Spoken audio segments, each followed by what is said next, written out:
about setting goals, dreaming dreams. I've got mine here. I'm going to share one special one with you before I finish today. But in setting goals, making lists, coming up with where you want to go, what do you want to do, what do you want to be, let's talk about the why, first of all, because that's what's important. Herbalife has got the ways and means of helping you make all these dreams come true. So let's work on this exercise now so that it works for all of us. Okay, point number one, the power of dreams and setting goals. I first learned it when I was 25 years old. Got recruited in health and nutrition, became a distributor. My mentor, Mr. Schoaf, started teaching me and training me how to do the business. One day he posed a very interesting idea. He said, Mr. Rohn, we've gotten to know each other now. He said, I think I can help you really accelerate your progress. He said, show me your current list of goals and let's go over them and talk about them. He said, I've got the experience and I can help you. And I said to him, I don't have a list.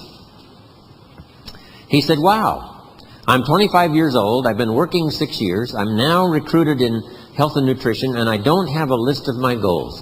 He said, if you don't have a list of your goals, he said, I can guess your bank balance within a few $100s. Which he did. A bit embarrassing for me. And then I said, you mean my bank balance would change if I had a list of goals? He said it would change drastically. So I want you to jot that note down. Learning how to set goals is one of the most important things you can learn. Dream the dreams. Put them into goals.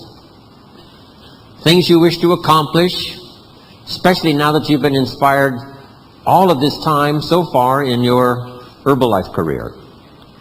So that day, I learned how to set goals, started making my lists of who I wanted to meet, the books I wanted to read. I started making a list of the places I wanted to go and the things that I wanted to accomplish. I started making a list of the skills I wanted to learn, and over the next 5 years I learned those skills and made my fortune. It really worked for me. Now here's what I did immediately that I want to share it with you. The same day that Mr. Schoaf said to me, let's start working on your list of goals, get your dream list going, before that day was finished, that evening, I called a friend of mine by the name of Charlie Garrett. I said, Charlie, I've got to come by and see you. He said, okay, I'm home. So I go by and see Charlie Garrett, and I pulled out the notes that I had taken from this conversation with Mr. Earl Schoaf about setting goals, and I had already started on my list, and I said to Charlie Garrett, this is in 1955. I'm 25 years old. I said, Charlie, let me show you what the man showed me about setting goals. I didn't have a list. I was embarrassed. He said, if you don't have a list, I can guess your bank balance is not very large. But I said, I'm going to use this idea. I'm going to start setting goals. And let's do it together. You get your list started. I've got my list started. Let's go, let's go. And as I look back on it now, and that was what? 52 years ago. That was really my first lecture, my first training. Charlie Garrett, look what I've discovered. I want to share it with you. I'm going to make my list. Why don't you make your list? Let's do it together. Let's go, let's go. 52 years ago. So over the years, I've gotten better. And with the practice of the last 52 years, hopefully I shall do very well this morning.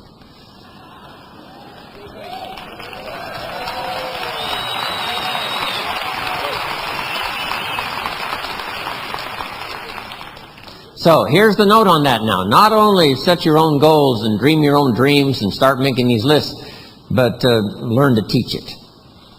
I've given you, I think in the past, you've heard the 3 words, study, practice, and teach. That's how the future generations are going to have the power to carry on, do extraordinary things they never thought they could do before. if we study, and if we practice, and if we teach. Next, the power of dreams can linger long after you're gone. Today, as we sit here in this extraordinary room, having an extraordinary 2 or 3 days experience, especially tonight, with the payout coming, guess what we're doing? We are continuing to live Mark Hughes' dream. His dreams not only came true during his lifetime, creating fortune, creating possibilities, fortune not only for himself but for those who followed him, and products for those who used them, opportunity for those who cashed in and became distributors. But after he was gone, and that's now been what? 7 years. 7 years after he's gone, we're watching him on video. Michael Johnson is making reference to Mark Hughes, talking about 5 billion, 10 billion, 15 billion. And I thought to myself early this morning, all of us in this room are being affected by Mark's dream, even though he's been gone for 7 years. That's the power of dreams.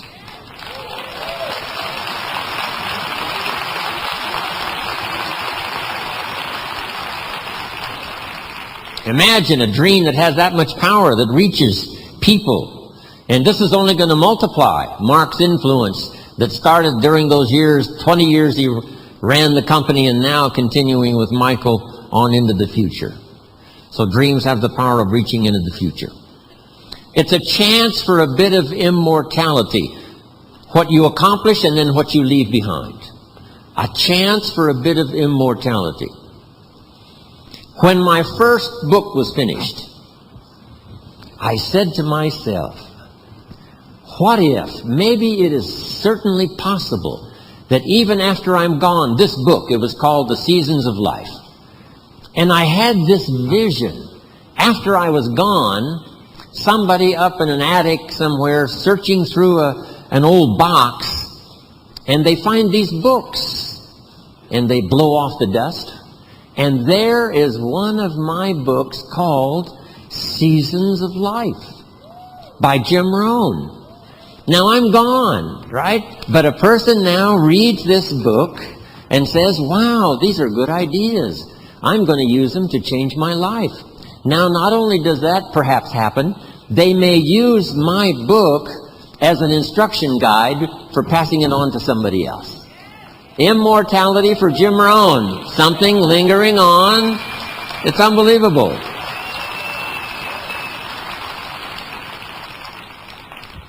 Who was Andrew Carnegie?